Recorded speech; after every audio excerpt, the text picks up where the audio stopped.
I would like to ask Herwig Schuster from Greenpeace a little bit to explain us how you see the role of an environmental NGO or the position of an environmental NGO, just like Greenpeace, for the topics we are discussing today. So this is actually maybe even two questions. Yeah. So yeah. yeah. Thanks a lot. Thanks a lot for the invitation. Thank So you. I think I'm the only NGO person in that call. So Greenpeace is a campaigning organization. So our role is to push industry, to push governments, to push authorities, but also to push people either to stop doing the false things or to start doing the right things. So for example, my first campaign at Greenpeace was aiming to phase out PVC from single usage like packaging, or from other products which cannot be recycled as a material recycling. I think that was a pretty successful campaign. As you know, now the packaging, at least in Austria, is more or less PVC free, and that was allowing then for a better thermal usage of the plastic. When it comes to the waste, the worst for us is landfilling, so I think we don't have to discuss that, especially not in that group. The second worst to us is waste incineration without pre-treatment or without any kind of sorting before, especially if the heat cannot be used or if the heat only can be used seasonal. So we are not very happy, for example, with the Viennese incineration system, where just everything is thrown in. On the other side, what we clearly do support is the burning of waste if there is no material recycling. I'm very positively surprised that we heard a lot here about the material recycling. So it's really good to see that industry is already there. So if there is no recycling, then we support it.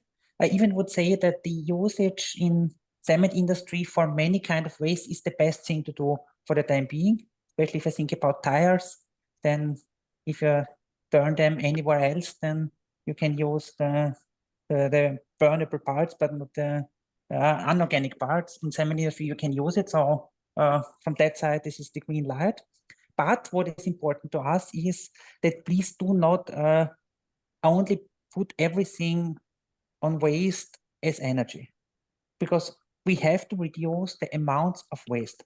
And it's also something that Greenpeace is campaigning on, to reduce the overall amount of waste by phasing out single-use products, by making products, by increasing the lifetime of products, whatever from textiles, electronics, cars, and also by using less material, less products.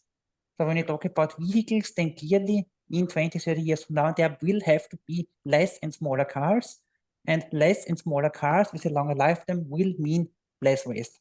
So my ask to industry is, please, yes, use all the waste which is out there right now, but don't forget to develop alternatives on the energy market.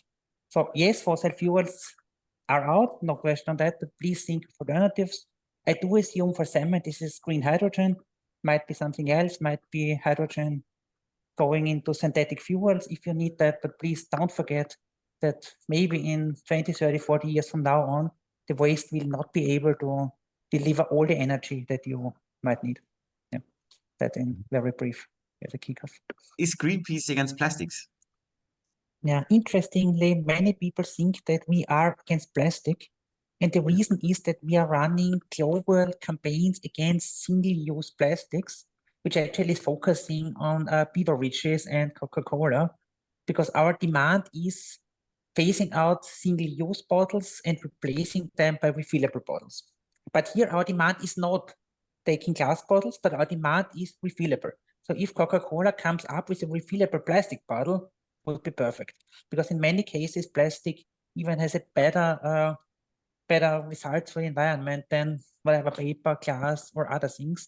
But in general, I think that the discussion about material is rather overemphasized compared to other properties of the product. So if I see out of the window, I think it's not relevant if the window is made of plastic, wood, aluminium, or anything else. The decisive thing is to have to change that window after 20 years, 30 years, 50 years, or maybe 100 years. And that's the relevant thing, and not which material it is. Same for any kind of packaging, if it's refillable, no matter what the material is. Also for whatever vehicle particles, it doesn't matter what it is. so much if the overall product has the best things for the environment.